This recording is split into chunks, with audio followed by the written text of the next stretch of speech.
What's up YouTube? So here it is, the brand new motorcycle, my dream motorcycle, the BMW S1000 XR.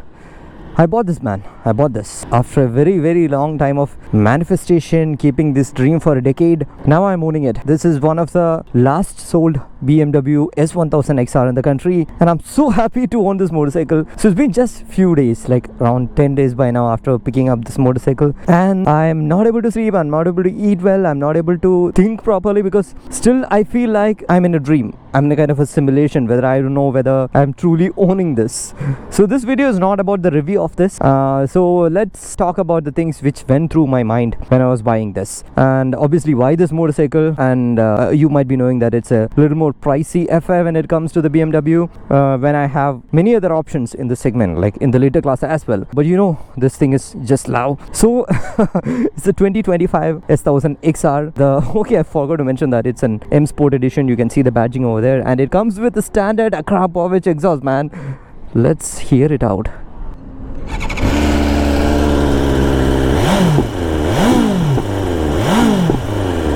It's too dirty now, this motorcycle, because it was raining in the morning and even I was not feeling so well to make this video. But you know, when I get on the bike, I know that yeah, I'm preparing myself up and I get that energy to do the video. So let's hit the road.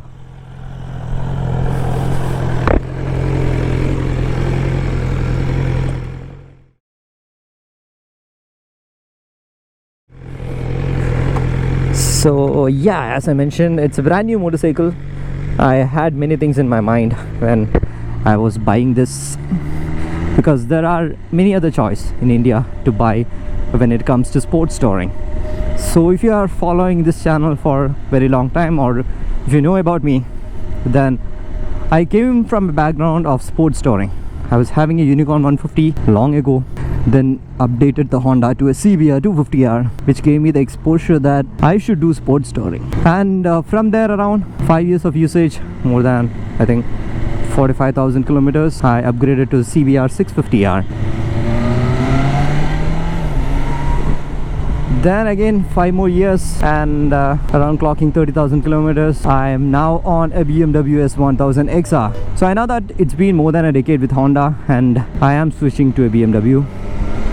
So when it comes to my options in the segment, I really didn't had many. You know, the reason is because in India we don't have many motorcycles. Even in worldwide we don't have many motorcycles when we upgrade from a 600cc.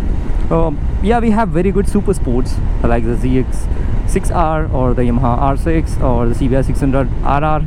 Still not here in India. But you know, when it comes from that kind of a genre, the main problem is like people will directly assume that you will upgrade to an Africa Twin, being a Honda fanboy, or the next easiest suggestion or the easiest option is to buy a GS, whether it's 850 GSA or a 1250 or a 1300. So generally, yeah, you might have also thought like that, but I have a very weird taste, to be honest. I rode the KTM 1290, the Adventure S, a couple of months back, and I was like truly fallen in love with that motorcycle. So that was the first motorcycle which I had in my mind. But you know, KTM is like a raging bull all the time. It's like there is nothing in between the 1 and 0. It's like either the engine is on and you are belting over it, or it's turned off, it's in the parking lot. So it's a all-time raging engine, and you know, too much of power, and I like it. I completely like it. I don't know how many times I would have pulled a wheelie on that. But finally the thing is, even though I was 95% convinced on buying that bike, I'm like, okay, I have other dream motorcycles as well. So then the other option I had is the 210 V4. But you know, the things in Aprilia over here, when it comes to our country, service is bad, even the sales is bad. So knowing all those things, I don't want to put my head onto an Aprilia. So then I had to reject that. But truly, I love the V4, I love the 210, but still I had to take that call of, yeah, let's not go for that. But you might be thinking that when I reject a 1290 and I go to a 210, what is the difference? 210 has a very softer side when it comes to the V4. you can actually ride that motorcycle in a little more saner way compared to all other little class semi-naked or touring kind of a motorcycle. So that's the reason why I had to own in my mind. But still, yeah, then I had to look for something else. Then obviously the Versus 1000 is there. Then I was not so convinced. I feel like it's again kind of a road going GS with an inline 4 feel. Then yeah, the BMW S1000 XR. It's there in my mind for a very long time. I think I've seen this bike back from 2015 or 16 when it got launched, and I'm like, oh man, what a bike. And the thing is, I was dreaming to buy this bike from back then. And meanwhile, it's like I got exposed to the Japanese, and I had this dream of owning the Yamaha Tracer 900. Very recently I saw that bike in Malaysia, and it was a cool bike. It's not here in India. We are like completely ditched off when it comes to these kind of bikes. And again, after that, I have the Suzuki GSX S1000. This is also a Tourer 1000cc inline 4. Beautiful bike. I saw that in real. It looks not that great on the picture, but man, it looks so good in real life. So then I'm like, okay, I don't have any other option. So I sold the Honda, the 650, around 2 to 3 months back, and I got a very good deal. You know, then I'm like, yeah, I'm actually prepared to sell that motorcycle. And one person approached me. That's the right way, I'll say, because there were many offers with me, but I'm like, okay, I'll give it to, like, I don't want to keep it for an auction and give the bike to someone. Then it's inside the closed circle, so there was no negotiation, nothing required. We just agreed on an amount, like we both landed on a fair price between us, but still that's a very good price for the seller as well as the buyer. But you know, Hondas are generally like that. They make a very good resale value when they sell it. Like you can get almost 90% of price what you bought for. And back then I know that if I have to buy the XR, I have to book it. Then I had a booking on the XR. Yes, you heard it right. So I had the booking of the 2025 XR, and it turned out to be I was getting the 2026 XR, which is even better, you know. So then I was happy. And the good thing with BMW is that you get to know the procedure of making the motorcycle. By the way, it's a BTO, build to order kind of a bike. So they will update you what is the process, whether the engine is getting assembled or whether the chassis is getting assembled, and all sort of things you can ask them. And finally, what really happened is that, you know, by the time the bike got built and it was about to ship from Germany, I got a sad news that I won't be getting the bike. Because you know, all the 2025 bikes are 165 horses, and the new 2026 XR is 172 horses. So that means additional 7 horses, and well, that adds a little complication to the emission standard to India. And you know, I'm like completely gone. I talked to the people over here in BMW, and they told like, we are really sorry. And you know, I'm frustrated at that point in time because I don't have many other options. This was my last option. Even I can pick the KTM 1290 anytime because I know that there was one motorcycle here in Bangalore. So but I made my mind that I'm buying an XR.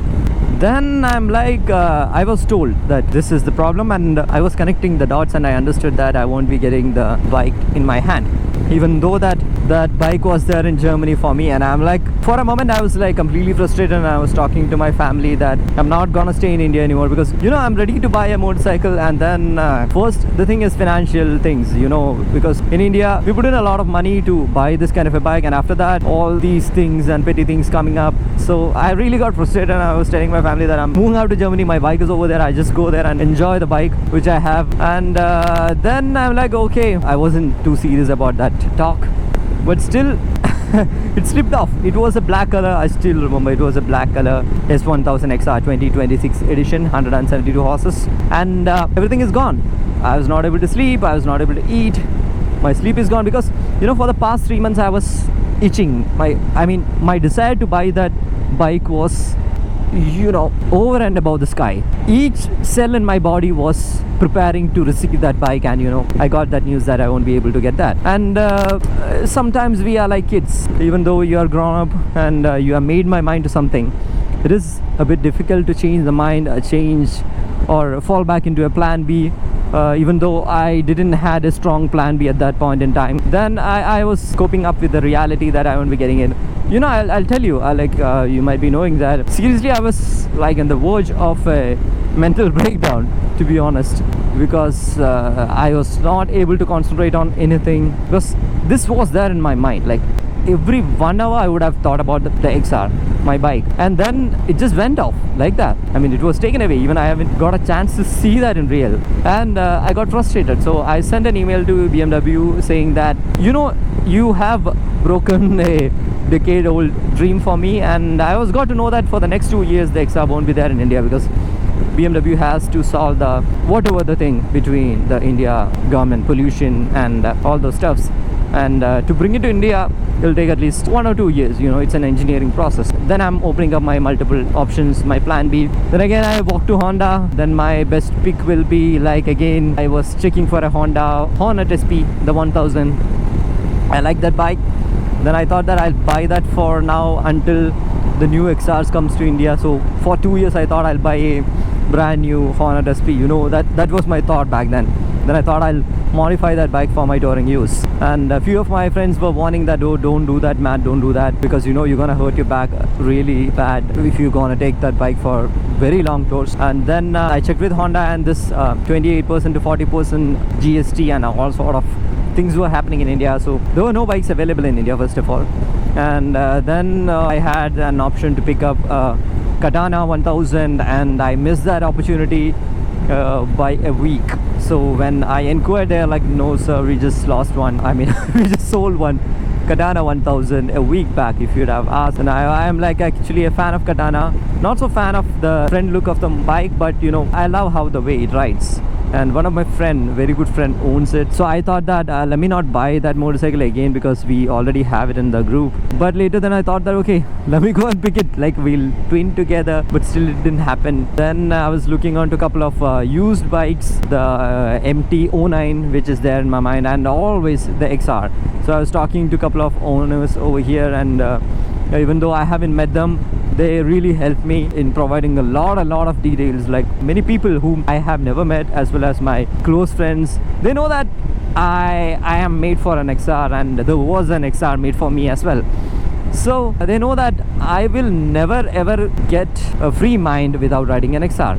So we started talking to few owners who wanted to sell the motorcycle, and we started talking to few owners who has very good motorcycle but they are not riding, and we were trying to convince those people, no man, if you are keeping that bike, why not you sell it? So those kind of talks, you know, and nothing was working out. And one fine morning I got a call from BMW, and they told that yeah, obviously there are no big takers for the XR. So I was one among the first in the queue in India to get the next XR, because still my booking amount was there, and they told that they will return the booking amount. And I'm like, see, it's not about the money, I want the bike, I want the fucking bike, you know.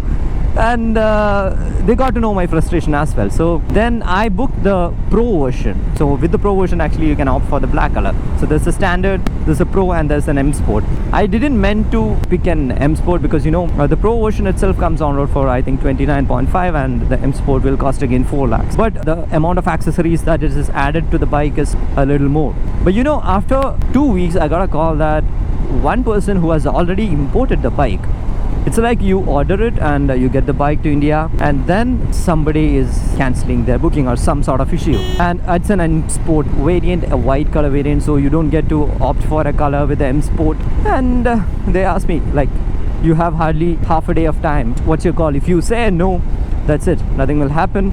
We will give the bike to the second person who is in the queue. And man, it was the hardest 1 hour of my time, or the couple of hours of my time in the recent past. And I'm like, I'll talk to someone who actually knows about it, and I'll come back to you, because you know, already it is 29.5. Budget is a main thing for me, and having a bigger dream to own big bikes, you again put in money, you don't know whether you are going in the right direction or not. Still, I know, like, sometimes you can ask what is the right direction. Sometimes the direction you go might be the right direction to you, might not be the right direction for someone else. So there are many things like that, but I know I'm kind of totally confused. So I just shut myself in a room, and I was thinking, what will happen if I buy this? What will happen if I reject this offer?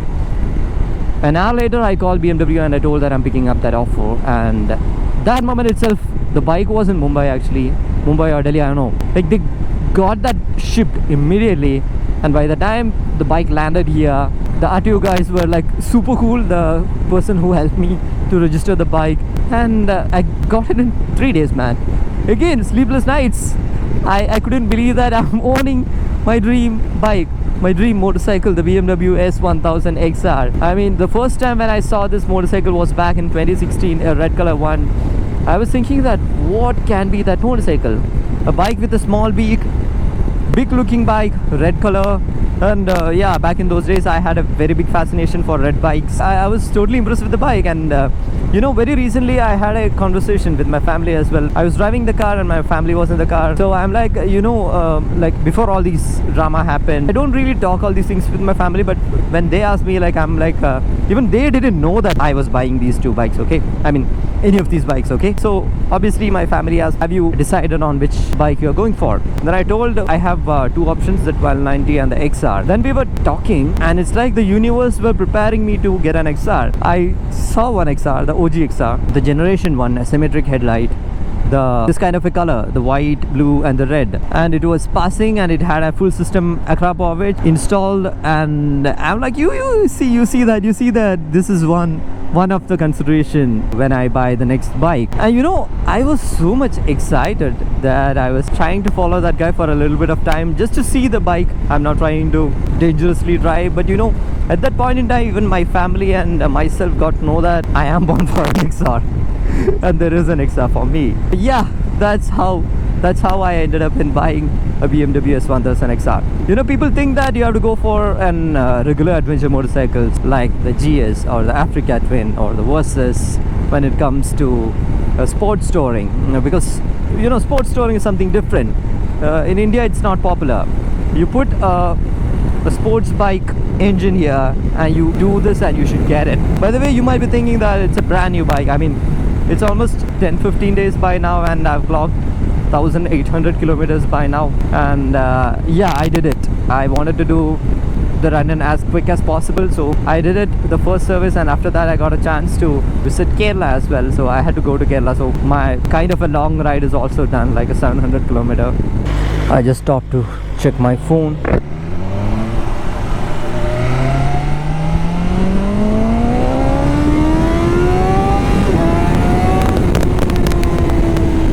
This is what I'm talking about.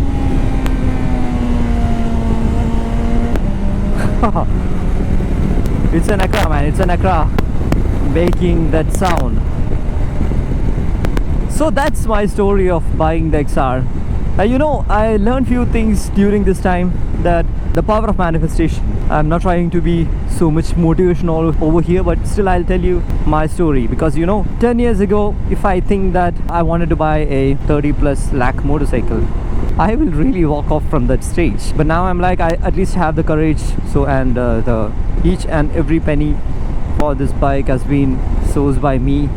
So in other words, what I'm trying to say is that I never accepted any money from my family or anywhere, so I just made the whole money and then I paid for it. So that's another you know, another happiness. And I found that even though like my family was also equally happy to see me happy over the bike, they never asked me about the price, you know. Then I believe that they are not watching YouTube. So if they get to know that, then definitely they know the price by now. But even though some of them asked, like not many people in my family know that, my mom and dad and a couple of other people as well.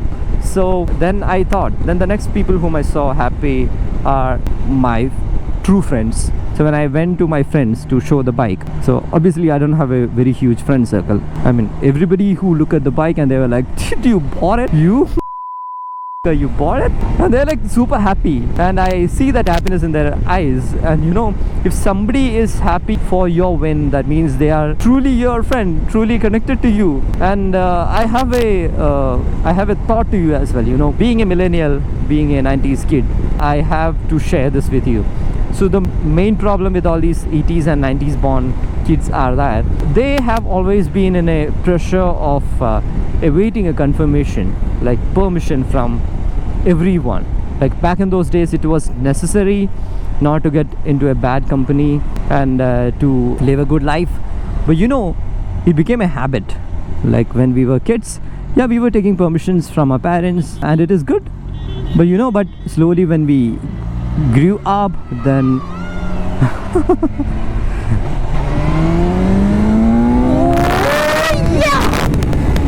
What was a fun wheelie, man. That was a fun wheelie. Those kids paid by day. It was for them. It was for them. Yeah, sorry, I was screaming over the mic.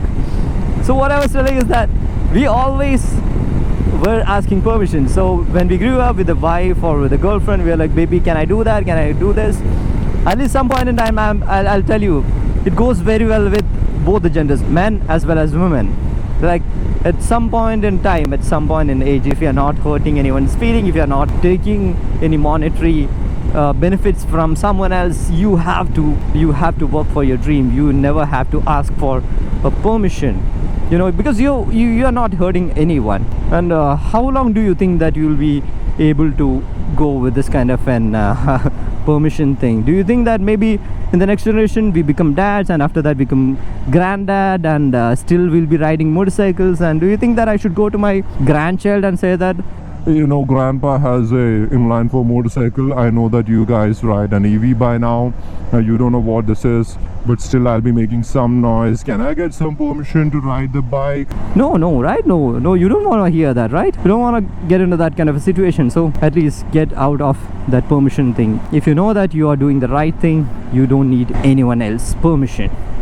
So that's it. I honestly wish you all the best if you are looking forward to buy a motorcycle, a dream motorcycle. If you have a dream, you should protect it. It's not my words, but still it makes so much sense. I hope you have enjoyed this video. Honestly, one of the great days of my life. Thank you guys. See you in the next video.